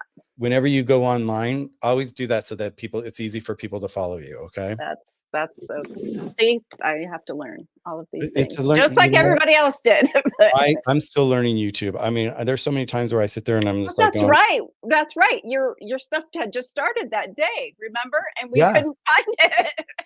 Well, and this is interesting. I'll tell you this, and you've touched on this a couple of times about being, you say accepted in. It's not being accepted into the group. It's just them getting to know that you're safe.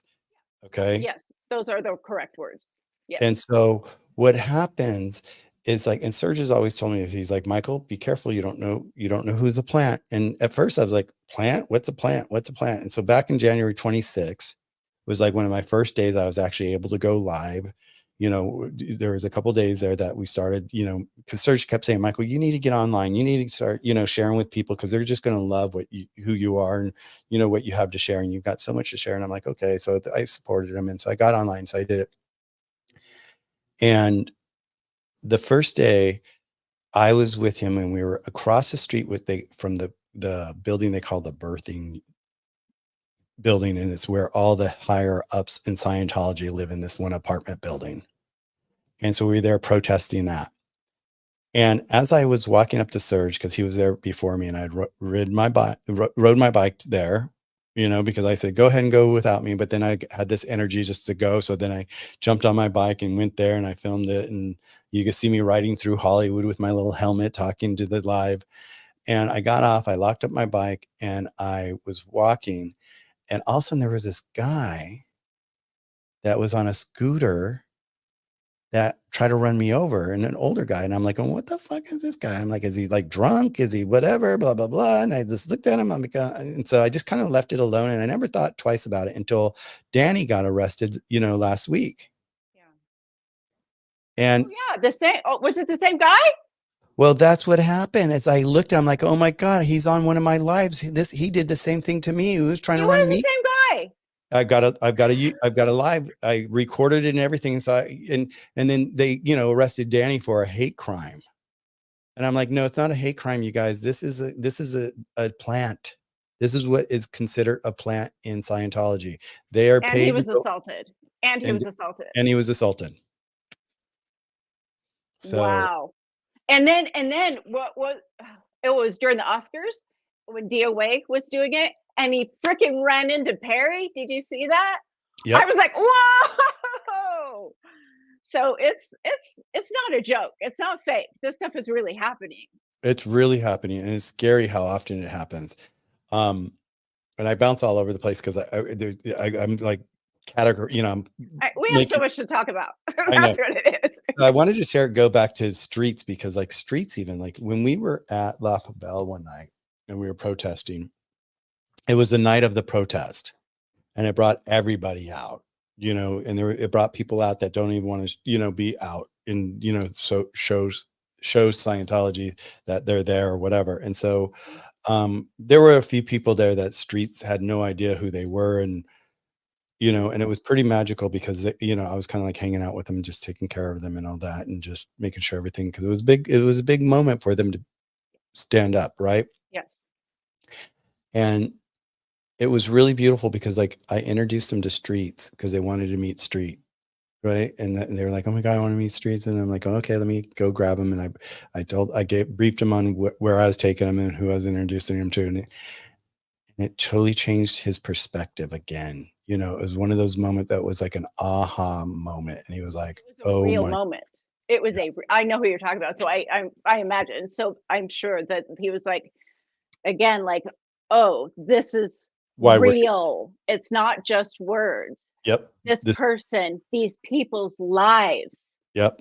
every moment of their growing was exposed to this, Yep. and Yeah. they survived, And they and survived. and they love, and they laugh, and they stand up for what's right.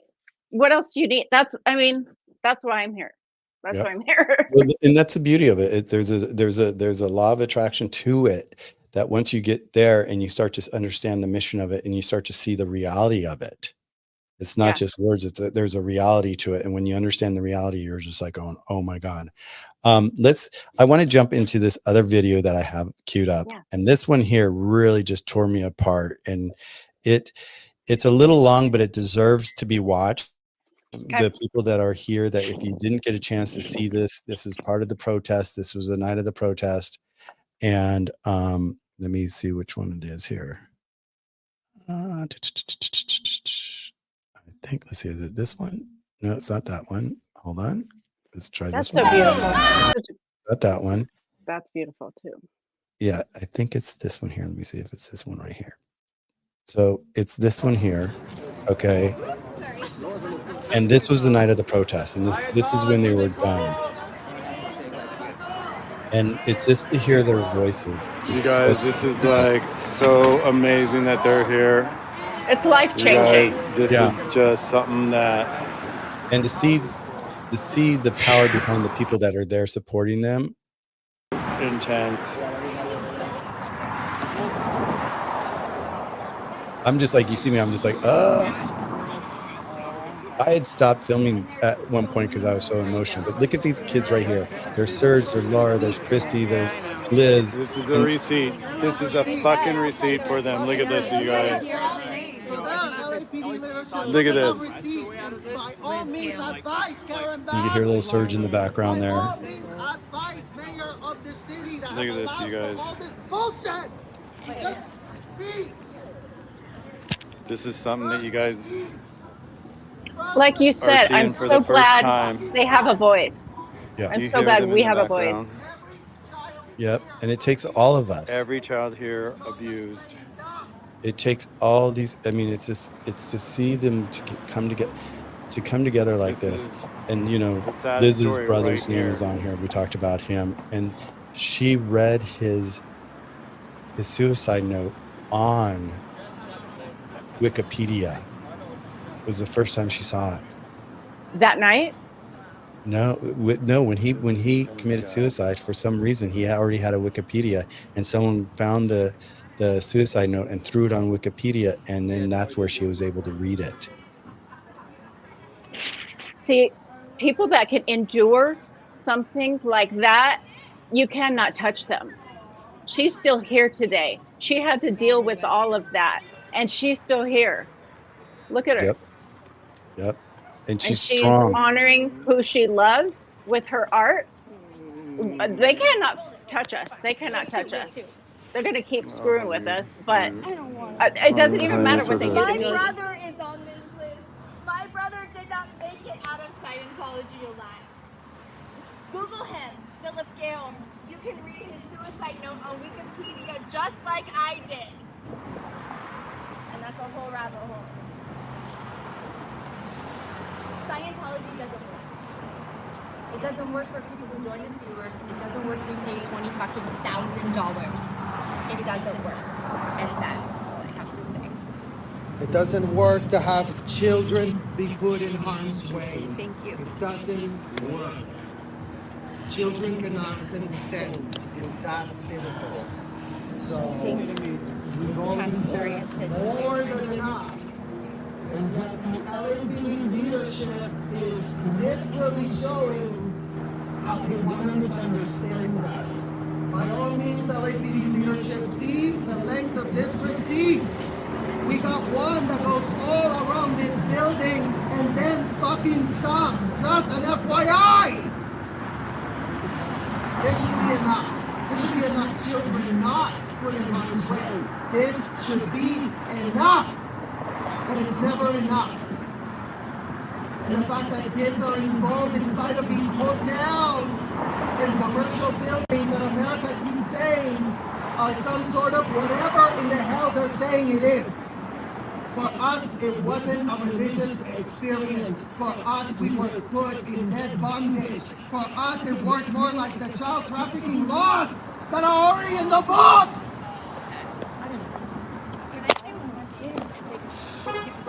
Scientology. Quotes of Scientology. This is your message. You have messed with the last generation. And the wrong ones!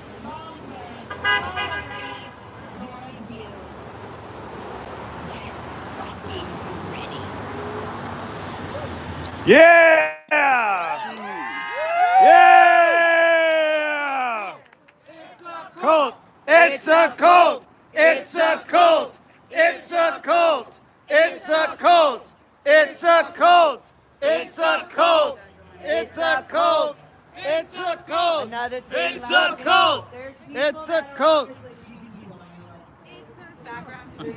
Lara will take it on for me, I know.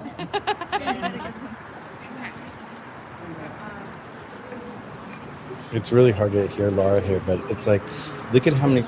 I mean, this wasn't here 6 months ago. This wasn't here 9 months ago. These people, this is all new. This movement, and these people, and these people these kids that weren't. We do this all the time. You know, we have fun, and you know, we're trying to be good people, trying to be like God, practicing whatever podcast we were doing.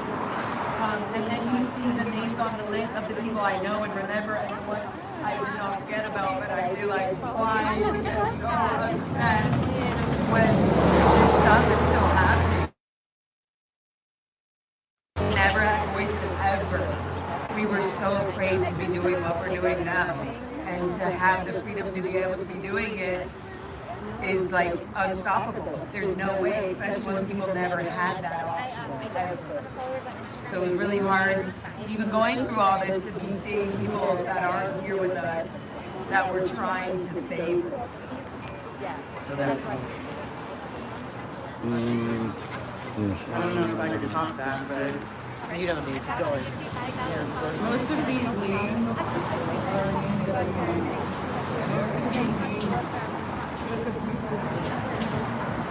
There was a couple names that I remember at Stan's house that were human punching bag, where you didn't know who was going to love you next because everyone around you was hitting you.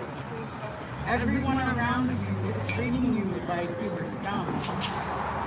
Whether it be a superior, a parent, someone supposed to be our nanny in here, all the way down to the Hillary Clinton TV network. Yes. Oh, I don't know. Don't forget. We will never forget. We will never forget. Your little short suck. And you never lose that. To the people that are still in there, you can come out. You don't have to be in there. Go find you a family. Yes. And you don't have to worry about being disconnected.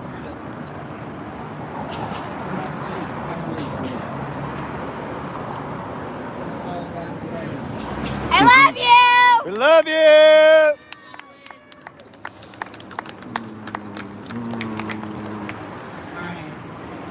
We're. I did not think I was going to be standing in front of this building tonight.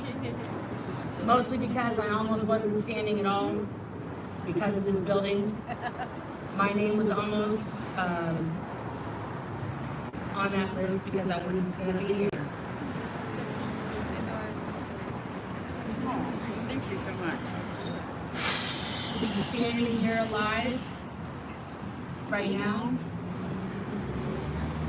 is so amazing. Because the only way they let me leave that place and the big blue building was because I literally failed in leaving this earth. But I thankfully, in that failure, found the strength to come back here. Thank you all for being here. I love you guys so much. To tell this truth for all these guys who couldn't make it. Nora, you felt like hell to be here tonight. Oh man. It was And you see what she has in her hands there, the little green string and all that? Those are little baby e-meter. That's what I thought. I looked. I'm like, I wonder, where did they come from? Did she make them? I think she made those, but when she came to LA, she actually she brought an e-meter with her. She has one and she brought it. And I actually did a live with Serge on it where he actually took one of the kids that are God, I can't think of his name right now. My brain's just like so emotional Chris, about what are it. the Chris's? It wasn't Chris, it was God, I can't think of his name. He was the little blonde kid. Cam. It was Cam, and he put Cam in the seat, and he actually did the whole e-meter with him, and it was like so intense for me to actually see that at that moment. I don't know if I could handle that. Watching Serge do that. Well, Serge did it, right? Serge did it, and But just like being how focused he can get. Yep. Yeah, that would have been very intense. It was really, it was really. In fact, someone in the comments, when I was there filming it, they were like, "Oh, have him do it to you," and I'm like, absolutely not. I could never sit across from him and have him scream like that because I've heard the stories behind, and just to hear the stories, it broke my heart. This night was so moving for me. It's like, let's finish. It deserves to be finished just so we give, the credit to these kids for where they came from and where they are today. a lot. There's a lot of things. That's another story for another time. But I just want to say that names on this list, we were all kids. We are all believers that we were saving the planet, that we were on a mission to save the whole universe. And we wanted that. We wanted to save the universe. We thought we were Buck Rogers. I squeezed by Yeah, baby. All of that, Iron Man, and Wonder Woman, all wrapped into one magical religion that was truly, truly the best thing on planet Earth. And I know that's what every single person in there really thinks. They are so thinking that all of their tomboys right now, good job, guys, is confronting us and making us go away, just like they think they pushed away hurricanes. Not happening. But We see you. we see you. We see you. We see you. Whoever you are. Yeah, we see you. And what's happening there? There's someone over in Scientology looking their head over the gate at us, and watching us. And so we spotted him and we're like, we saw him, and then he ran off. But it's like, so that's what that moment's about there. And you'll see, I focused my camera on the camera that they had looking at us, and you can just see that they're sitting there watching us. We see you. It's a cult. It's a cult. It's a cult. It's a cult. It's a cult. Yeah, his little head would just went by there. They didn't leave, guys. They didn't leave. Oh, they're watching. Look at that. The camera's right there. Oh. Yeah, the camera's facing right at us, you guys. I just want to say to all of security that's watching, I always wanted to be on television. But for real, this list is so powerful. Thank you to Liz Gale Yeah, who Liz. made this entire list. Yes. Thank you guys for marching with us tonight to carry these children around this building to show everybody in there that all of us that are still here, we want to tell them in there in that building, that beautiful gilded gold building, we love you. We are here to tell you that there is love and humanity and true happiness outside of those walls. You have the right to walk out and be free and have a real life. Please, when you have doubt, get up, walk out. We are all here every night waiting for you. Please, we will help you. We love you. We miss you. We remember you. And thank God we are all still here. Like, we're fucking amazing. And I'm so, so happy that you guys are all here. This is just like, it's unreal. To look around and see my friends that we were once doing this stuff and now we're on this side. I can't even tell you this is like Twilight Zone. But like, it is amazing to be on this side of that fence. It is true freedom, you guys. So thank you. I'm gonna stop talking. I love you all. Hey, you guys. I just want to acknowledge to all you kids that are here in this protest, being awakened by the abuse that all these second gens that are out here right now, and third gens, and fourth gens that are still in there. The power that you guys are bringing to this message is so, so important. So your love, your compassion means everything to every single one of these people on this list and to every single one of these kids and people that are here today that have joined you guys, because your guys' strength being out here on the street every day, showing the power behind your love and your compassion to be here, to stand up against a corrupt cult that is abusing kids to this day. I want to thank you all for your continued love and support, and just keep on, because we're making a difference, guys. It's a cult and we're taking it down.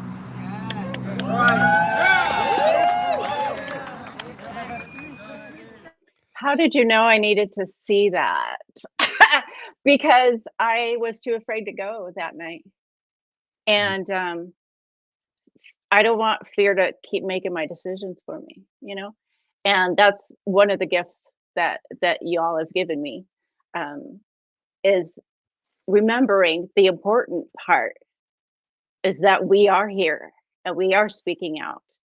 And it does make a difference, because there is someone in a room somewhere listening to every word I'm saying. Yep. And I mean, it's just so mind blowing. It seems unreal. Many times I'm like, is this really happening right now? So many times.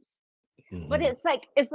it seems like, to use your language, everyone is getting in alignment and the other stuff doesn't matter. These people are willing to go to jail for nothing other than the point of saying, you're corrupt, I was attacked, and you put me in jail. This keeps happening. Yep. And these guys are like, do it then. Okay. Like, I've never seen anything like that in my lifetime. I've It's never seen people like this in my lifetime. And nobody has to agree about everything. Nobody has to love each other or like each other, whatever. We're coming together individually to say, no more. This is not okay. Every day. We have to, yeah? Yeah. Yeah, it's really beautiful to see the strength behind all of them. And you hear them and they're speaking to the people that are inside. And just, it's even goes for the adults that are in there that don't know how to get out. When we were at that protest in the Valley, I finally, I protested and protested for to YouTube to actually take the strike off, because when they strike your video, they take it down off of your site. And so I, talked about my First Amendment right, Fair Game Act and all that. And finally they released it. They, Scientology first attacked me saying it's our song, he's reusing it. So they took it down and they had an attorney and they were fighting me. And I just stuck to my guns. And I said, absolutely not. This is this is First Amendment right. This is, fair use. And they finally put it back up. And when you look at my video, I was right there on right where the bus was picking up the people from the event. And I was filming these people. And there's some people in there that are, they're in their golden years, and I think to myself, like, some of these people may not be able to afford to get out of this cult. Yeah. Yeah. They're trapped. That's fact. Yeah, they're trapped in there. And you sit there and you look at these people, and I just sit there and I see these older people that are, they barely get on the bus. And they're there, and it's like they've, it's like like Serge, he was born in it. Laura, most of these kids were born in it. And like for Serge, his grandfather had a friend that was in it, and on his dying deathbed he looked at one of his sons and he says, you need to bring the whole family into this, because it's going to change the way we live, and da da da da. And that uncle of Serge got all his family into it, and they practiced this from the day he was born. And then they finally trafficked him all the way to Florida. And when he got to Florida, they basically signed a letter releasing their rights as parents and giving him over. And he ended up in these hotels with these pedophiles. All these kids were in these hotels with these pedophiles. And when they would get caught, it's called out to D. And when they would get caught, the pedophiles would have to pay thousands of dollars to take all these courses to get cleared again and do all these certain practices for Scientology to be able to stay in Scientology, but they never got reported to the police. I haven't heard anybody put this particular thing this way. You're not allowed to be gay, but if you're a man, I am going to lock you in a room with a man. And I do know what's going to happen, but don't be gay. Yep. But I'm going to force you to do gay things and gay acts, whether you are or you're not. I don't care. They don't care. They don't care about humanity. They don't care. And again, I think that's going to be a hard part for a lot of people to understand, that there are people who exist that do not care about, So when I get to see these beautiful adult children who continue to make the choice to speak out, I just can't be quiet. And I don't know what, I told you I'm working on a lot of different things. I don't know how it's going to end up. Yeah, you don't even know. But I'm gonna pivot every day for 30 days, and we'll check back in, and we'll see what's going on. And really take your body and pivot your body. I'm going to get some stickies. I'm doing that. Absolutely. And pivot, because like just that whole motion, you're going to subconsciously just change that way of thinking. And and I hear it all the time when people, I give this, I share this with people, and they practice this for 30 days. They come back to me and they're like, oh my God, I can't believe it. It's like every time I think of something like that I don't want, I'm thinking of what I want instead. And I'm not even really thinking about the things I don't want any longer. I'm ready for that to happen in my brain, because I have distorted thinking. I was raised by chaotic people. Yep. So that's the part of this journey that's just amazing me, watching these people pick the truth over the lie, picking love over hate, night after night or day after day. And listening to those children on that video you just had up, the adult children, I don't think Scientology can fuck with us. I don't think Scientology can. I mean, they can take a couple people down. They probably will. Who knows? Whatever. But it's not going to stop. It's not going to stop. I'm not going to be quiet. I'm going to be ridiculous. I don't care. Get the kids out. Yep. We have to be safe, and we have. You know what? One last thing before we go. Can I? I want to share something with you. Early on, right after Aaron got hurt and arrested, right after Competent Chris was attacked, that hit me very hard. I don't violence is very hard for me to Yep. deal with. And I got scared, but then also I'm like, okay, I know I have this fear, but also what can I do to protect myself? So in my head, that's what I'm thinking. Tasers and pepper spray are legal in California. I'm thinking walking to my car, if someone comes at me, Yep. I have protection. I wasn't thinking a group of people protesting and pepper spray flying. I never thought of that. And I feel responsible that I should have. I should have considered that before I brought it up. You know, I don't know, but I do want to make sure safety is number one. Number Safety one. is always number one. If you're in a relationship with someone who's manipulative and you're like, okay, this is not what I signed up for, you make yourself safe first, and then you figure out a plan. You get your people together that you can trust, and it's all going to work out. Do you feel like this paradigm is shifting Oh, of like all this, corruption and BS, and then there's this beautiful pure plant that's growing that nobody can touch? That's what it I mean, that's a weird thing, but that's what it feels like to me. well, Like they are destructing. yeah. Scientology is destructing itself. It had to. Well, I kind of like always kind of like give a visual of like just think of like a paved driveway, and all of a sudden over the years it's starting to crack. Well, it's starting to crack, and flowers are starting to pop up through the cracks. I love that. See, that's going to inspire whatever I make next. That I need prompts sometimes to Well, create, and that is perfect. yeah, and that's how I see it. And I mean, look at Chicago, them screaming out the names. Look at Pearl writing down the names. You know, a couple of weeks ago in LA, I walked up at La Pobel, and they had a big box of chalk, and everybody was writing the names of their followers, their subscribers on the ground to give them the opportunity to see their name written. And it And was be a part of it. and then they are a part of it. They are so important, because each one of our followers, each one of our subscribers that are here that can't be with us because they're in a different state or whatever, wherever they are here. They are with us.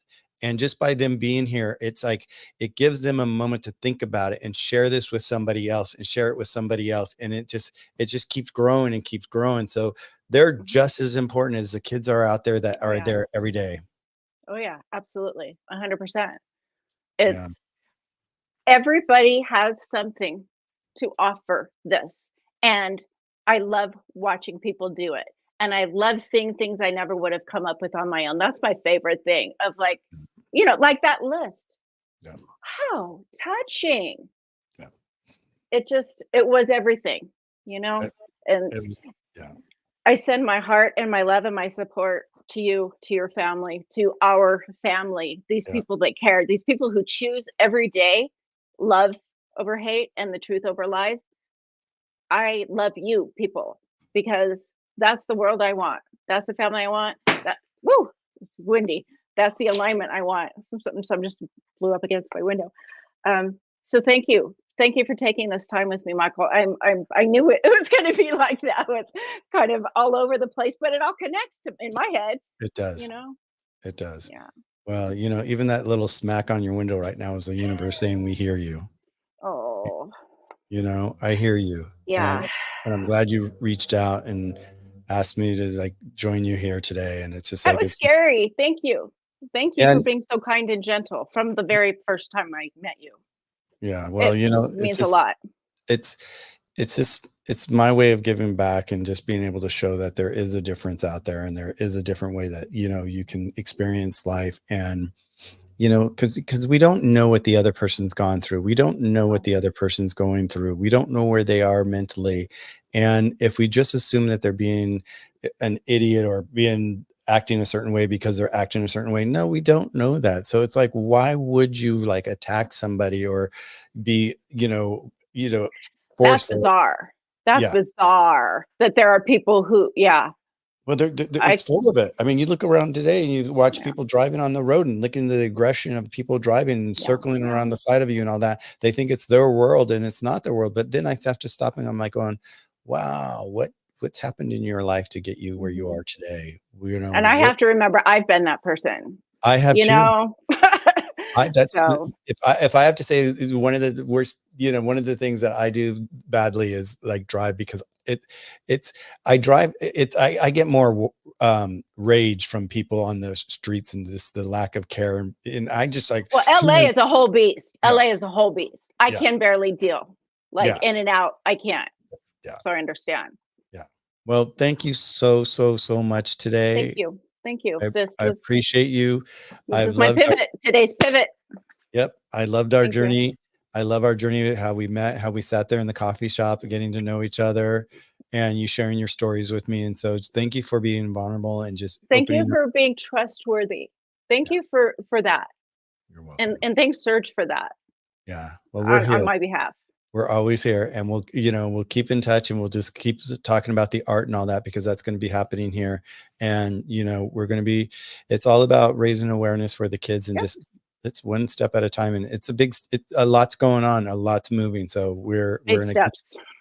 Baby so, steps and big steps. It's all happening. yep. The healing is messy and it's beautiful. And I'm in it. I'm in the middle of it. And I thank you for being there too.